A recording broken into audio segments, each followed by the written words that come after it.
G'day boys. So this week we looked at, we started to look at fractions and actually break them down into certain parts and to understand that a fraction is a part of a whole number.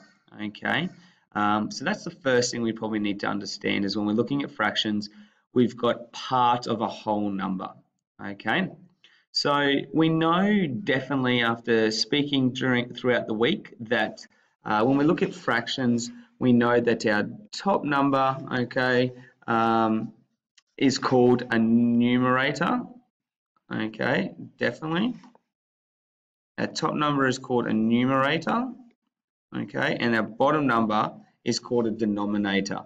Okay, we know that. We've spoken about that this week. Alrighty. So the first thing we've looked at this week is locating fractions on a number line. Now, this is a tricky thing to do at times, all right? We've got our number line here. We've got the number 0, okay, and we've got the number 1. So we've got parts of a whole, all right? These, okay, these segments are parts of a whole. And we need to work out how many parts are there in this particular whole. That's what makes up our denominator, okay? So we need to go through, we need to look and go, how many parts are there in this number line? Okay, this segment here is a part. So there's one part between this line and this line. This is a second part. There's a third part between those three. 4, 5, 6, 7, 8.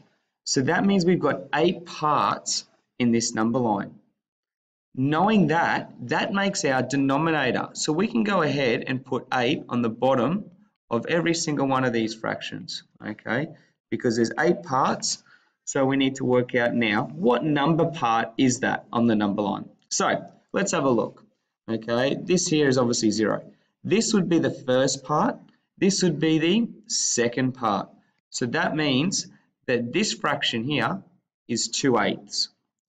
Now we've got the next segment as well, okay, that's the third part, so that would be 3/8, 4th, 5th, 6th, okay, so that would be 6/8, and then 7/8. Now, what is this 1 also known as? Okay, what's 1 whole also the same as? It's also the same as 8/8. So that's why we know that this number here is technically 8. Okay, and that's why, but we don't need to write 8/8 because if you've got 8 pizzas of pizza, you eat 8 parts, you've eaten the whole thing, so that creates the number 1. Okay, hopefully that's helped you with locating fractions on a number line, but remember, keep looking at how many parts there are between each line, okay, each segment. That's how you know what the denominator will be. All right, cool. Good luck, boys.